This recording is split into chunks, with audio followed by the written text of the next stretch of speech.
چہرہ خطاب تیرا. اسی آواز میرے مائی ایک کو بند کر دیں میرے مائی. باہر کی آواز بند اندر کی آواز ایک کو بند کر دیں اور آواز میں سے بڑھا کر رکھیں انشاءاللہ. آقا کریم صلی اللہ تعالیٰ علیہ وسلم کے حسن و شباب کا ذکر جس طیب اور حسن طریقے سے ہوا. دیکھیں دوستو کوئی ضروری نہیں کہ نعت کے ہر شعر پر ہنگامہ ہوگا. یہ بھی کوئی ضروری نہیں کہ ہر شعر پر داد اور تحسین کے علم الگ الگ. لیکن نعت کا شعر آپ کے دلوں تک پہنچ جائے, آپ اس کیفیات سے اپنے آپ کو متصل کر دیں, سمجھ لو ظاہرا شاعر کو کامیابی مل گئی ہے, باطناً اس کو اسی دن کامیابی مل گئی ہے کہ اس کو نعت کی محفل میں دعوت دی گئی. اچھے اشعار جس میں حضور کے حسن کا تذکرہ. مرچا کی زمین ہے, یہ دلدار نگر کا بیلٹ ہے, غازی پور ضلع ہے, ایک طرف بہار کی وادی ہے, ایک طرف اتر پردیش کا دل موجود ہے. اور تقریباً میں یہ سمجھتا ہوں کہ اس باس کو مسار کے علاقے میں یہ جو جلسہ ہوا کرتا ہے یہ ایک نئے قسم کا ایک تہوار ہے جو اس علاقے والوں کے گھروں میں خوشی کی صورت میں جشن غریب نواز کے موقع پہ دیکھنے کو ملتا ہے. پہلے آپ نے میری بات سنا, آج کے دور میں لوگ 500 روپے 1000 روپے اپنے بچوں کو دے کے بھیجتے ہیں, موبائل ایجنسی والوں کے پاس بھیجتے ہیں, اور کبھی کبھی بھیجتے ہیں کہ اس انجینئر کے پاس جاؤ گھر کے ایک نقشے کے بارے میں معلومات کرو. پہلے ایسا نہیں ہوتا. میاں حضور تشریف فرمائے, پہلے ہوتا کیا تھا, مائیں اپنے بچوں کو 10 روپے دے کر کے اپنے محلے کی مسجد کے امام کے پاس بھیجا کرتی تھی. اور وہ بچہ امام کے پاس جاتا تھا تو امام صاحب پوچھتے بیٹے کیا کرنے آئے ہو, تو 10 روپے کی نظر پیش کرتے ہوئے بولتا امی نے بھیجا ہے. امی نے کہا ہے کہ حضرت سے جا کے اتنا پوچھ دیجیے کہ اللہ کے نبی صلی اللہ علیہ وسلم مسکراتے کیسے تھے. وہ بچہ پوچھتا حضور صرف اتنا بتا دیں کہ اللہ کے نبی کی آنکھیں کیسی تھی, حضور کے لب و رخسار کیسے تھے, حضور کی پیشانی کیسی تھی, حضور چلتے کیسے تھے. جب امام صاحب بچے کو بتاتے ہیں تو بچہ خوش ہو کر کے اپنی ماں کے آنچل سے آنکھیں نکالتا ہے. امی جان مجھے آج پتا چلا ہے کہ حضور کی آنکھیں اتنی ایسی تھیں, حضور کے لب ایسے تھے, حضور کا ذکر مبارک کیسا تھا. شاعر کہتا ہے تیرا حسن میری نگاہ میں بخدا خدا کی کتاب ہے, تیرا حسن میری نگاہ میں بخدا خدا کی کتاب ہے, تیری بندگی تو الگ رہی تجھے دیکھنا بھی سوال. ابھی تک یہاں سے لے کے وہاں تک اور وہاں سے لے کے یہاں تک اپنے آپ کو بشمول میں شامل کرتے ہیں. ابھی تک یہ جذبہ ہمارے اندر پیدا نہیں ہوا کہ ہم کسی سے پوچھے کہ حضور کتنے حسین ہیں. وہ موبائل میں اڑیا تصاویریں دیکھ کر کے, میک اپ کے ڈپلیکیٹ چہروں کو دیکھ کر کے, اور جلدی سے دور ان لوگوں کو دیکھا ہے جن لوگوں نے حسن کو نیلام کیا ہے. اس سے اصل محبت نہیں کی جس کی وجہ سے اللہ نے لفظ حسن کی ڈلیوری کی. میری بات یاد رہے, آج آپ سنیں یا نہ سنیں یہ بات حقیقت ہے. یہ 20 25 50 سال کے نوجوان بزرگ اب تک ہم ان میں شامل نہیں سوچ نہ سکے کہ حضور کتنے خوبصورت ہیں. 2 سے 2.5 منٹ کے بعد بتا دوں, اس کے بعد میں نعرہ لگاؤں گا, آپ کے قدموں کے نیچے بیٹھ کے نعرہ سنوں گا. کوئی زور سے بولے نہیں, ہنگامہ نہ کرے, بازاری بات ٹھیک. آپ نہیں سنیں گے, یہ باتیں ریکارڈ ہو رہی ہیں. میری گفتگو جیسے بھی ہے بے ادب طریقے سے وہ بھی ریکارڈ ہو رہی ہے. آپ کا تساہلی کے ساتھ بیٹھنا یہ بھی ریکارڈ ہو رہا ہے. دونوں جواب دیں گے, سمجھ رہے ہیں. سنے بھائی کہ حضور کتنے خوبصورت ہیں. ہم 40 سال کے ہو سکے آج تک نہ پتہ چلا ہمیں حضور کتنے حسین ہیں. مدینہ شریف کی زمین میں ایک بچہ ابو قرصافہ نام کا, وہ یہودی کا بیٹا تھا, مدینہ شریف کی مبارک وادیوں سے جا رہا تھا. وہ کہتا ہے میں ادھر سے جا رہا تھا, ادھر سے اللہ کے رسول آئے. جیسے اس نے حضور کو دیکھا, آنکھیں مین مین کے حضور کو دیکھنا شروع کیا. اللہ کے نبی کے قریب آیا, اس نے کہا آپ ہیں کون؟ میرے آقا فرماتے اللہ کے رسول ہوں, قرآن مجھ پر نازل ہوا ہے, جس کا کوئی نہیں میں اس کا ہوں. جسے بھوک لگے میرے چہرے کو دیکھ لے, جسے پیاس لگے میری آنکھوں کو دیکھ لے. میں یتیموں کا سہارا ہوں, بیواؤں کی خبرگیری کرنے والا ہوں. اس زمین پر جس کا کوئی نہیں میں اس کا ہوں. الطاف حسین حالی کہتا ہے وہ نبیوں میں رحمت لقب پانے والے, مرادیں غریبوں کی بھر لانے والا. وہ ابو قرصافہ کہتا ہے میں نے حضور کی بارگاہ میں کلمہ پڑھ کے اسلام قبول کر لیا. وہ 6-7 سال کا, آپ 40 سال کے سروس کرتے ہیں, پڑھے لکھے لوگ ہیں, اچھی پوسٹ پر آپ قابض ہیں. سن لیں اس بات کو, وہ 7-8 سال کا ابو قصافہ کہتا ہے میں نے ایک مرتبہ حضور کو دیکھا اسلام قبول کرنے، اپنی خالہ کے گھر میں رہتا تھا۔ ابو قصافہ کہتا ہے میں گھر واپس چلا گیا، رات میں جب سونے کا وقت آیا تو تکیے میں حضور کو یاد کر کے رونے لگا، اتنے آنسو گرے کہ تکیے کا وزن بڑھ گیا۔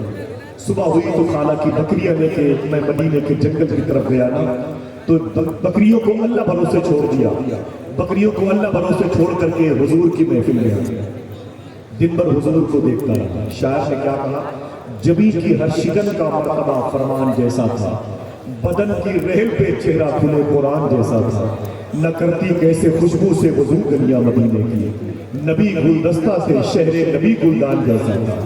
ابھی ہمیں علم نہیں ہے، ابھی ہمیں پتہ نہیں کہ حضور کتنے حسین ہیں، ہم فاحشہ عورتوں کے چہروں کو اسکرین پر دیکھتے ہیں، اپنا وقت ضائع کرتے ہیں۔ آئیے بھائی کا وقت میں حضور کتنے خوبصورت ہیں۔ ابو قصافہ کہتا ہے بکریاں چھوڑ کر حضور کو دیکھتا رہا، شام ہوئی تو بکریاں لے کے خالہ کے گھر چلا گیا۔ ایسے ہی روز دن گزرتے رہے، ایک دن میری بکریاں دوسروں کے کھیت میں چلی گئی، میرے خالہ کے گھر میری شکایت آ گئی، وہ تیری بہن کا جو بیٹا ہے وہ پتہ نہیں کہاں چلا جاتا ہے اور بکریاں دوسروں کے کھیت میں چھوڑ دیتا ہے۔ ابو قصافہ کہتے ہیں میری خالہ نے تفتیش کی تحقیق کی، اسے پتہ چل گیا بکریاں اللہ بھروسے چھوڑ کر کے تیرا وہ بھانجا مسلمانوں کے نبی کی غلامی اختیار کر چکا ہے۔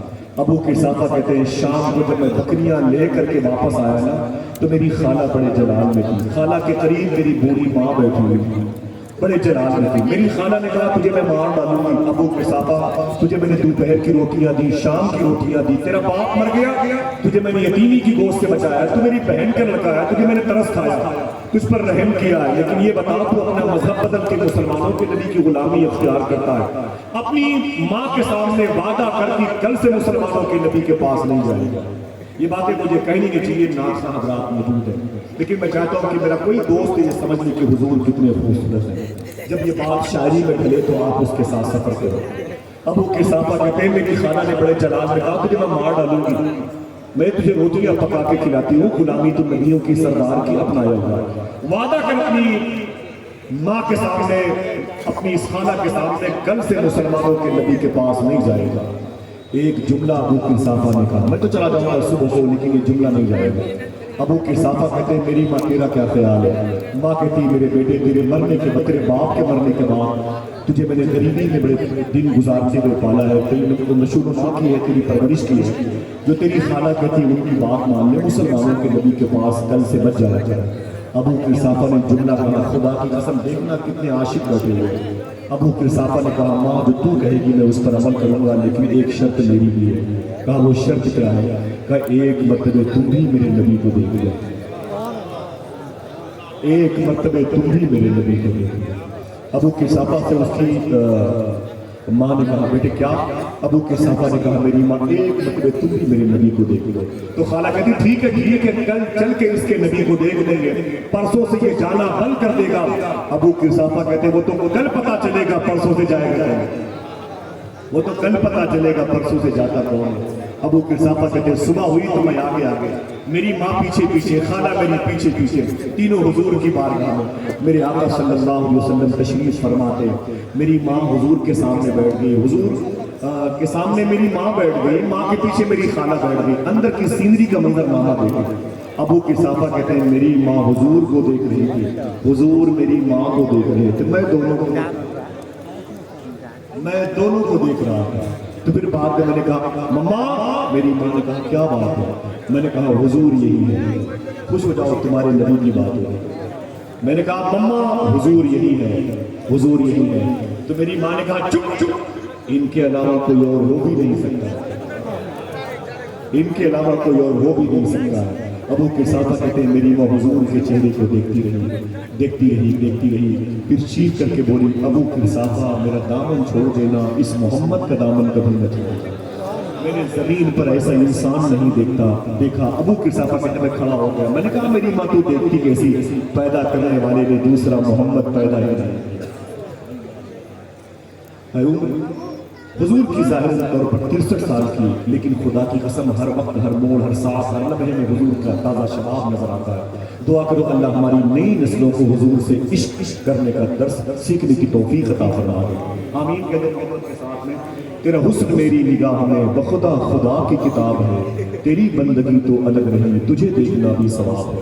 بس بیٹھے، آئی آپ کے دل میں حضور کا عشق سما جائے گا۔ ایک شعر نعت کا پڑھ سکتے ہیں، میں آپ سے نہیں کہوں گا آپ سبحان اللہ کہیے، دیکھیے شعر آپ سے سبحان اللہ کہنے کے لیے کہتا ہے کہ نہیں کہتا، اور آپ کے قدموں میں بیٹھا ہوا ہے۔ جو دل میں ہم تمنائے زیارت لے کے آئے ہیں،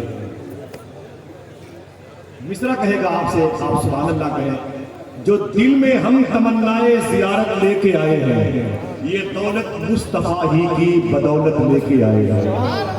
جو دل میں، بہت بہت شکریہ، بہت بہت شکریہ، جو دل میں ہم تمنائے زیارت لے کے آئے ہیں، یہ دولت مصطفیٰ ہی کی بدولت لے کے آئے ہیں۔ مدینے کا تصور بس چکا ہے ذہن میں رضواں، تیری جنت میں ہم ایک اور جنت لے کے آئے ہیں۔ مدینے کا تصور بس چکا ہے ذہن میں رضواں، مدینے کا تصور بس چکا ہے تیری جنت میں ہم ایک اور جنت۔ قافیہ یہی ہے، یہ کہ یہ کہاں استعمال ہو رہا ہے، نہ تو میں سب کے لیے، نہ سب میرے لیے۔ قافیہ وہی ہے، استعمال کرنے کی جگہ بدلی ہے۔ جو دل میں ہم تمنائے زیارت لے کے آئے ہیں، یہ دولت مصطفیٰ ہی کی بدولت لے کے آئے ہیں۔ مدینے کا تصور بس چکا ہے ذہن میں رضواں، تیری جنت میں ہم ایک اور جنت لے کے آئے ہیں۔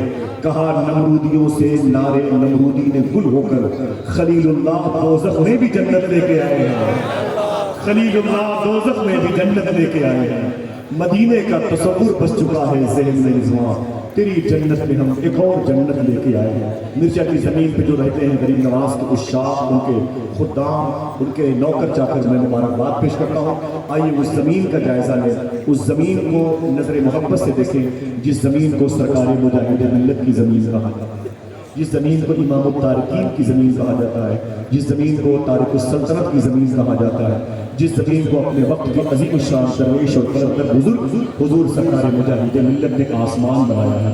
اس زمین پہ رہنے والا ایک لہجہ ہے جو بہت ہی دیر تک خوبصورت لہجے کے ساتھ نعت پڑھنے کا ہنر وہ سیکھ چکا ہے، اور پورے ملک میں اس کی حکومت قائم ہے۔ شاعر اسلام جناب محترم شہنواز حسان صاحب، آپ اگر خوش ہو گئے ہو آئیے اس کا اظہار کریں نعرہ رسالت سے، نعرہ تکبیر سے، اور اپنی محبت کی آواز کو بلند کریں۔ نعرہ تکبیر، زحمت ہو تو اپنے ہاتھوں کو اٹھا لیں، نعرہ تکبیر، نہ سب کے ہاتھ نہیں اٹھے، نعرہ تکبیر، نعرہ تکبیر، نعرہ رسالت، نعرہ رسالت، فیضان سرکار غوث اعظم، عظمت غریب نواز، محافظان مسلک اعلیٰ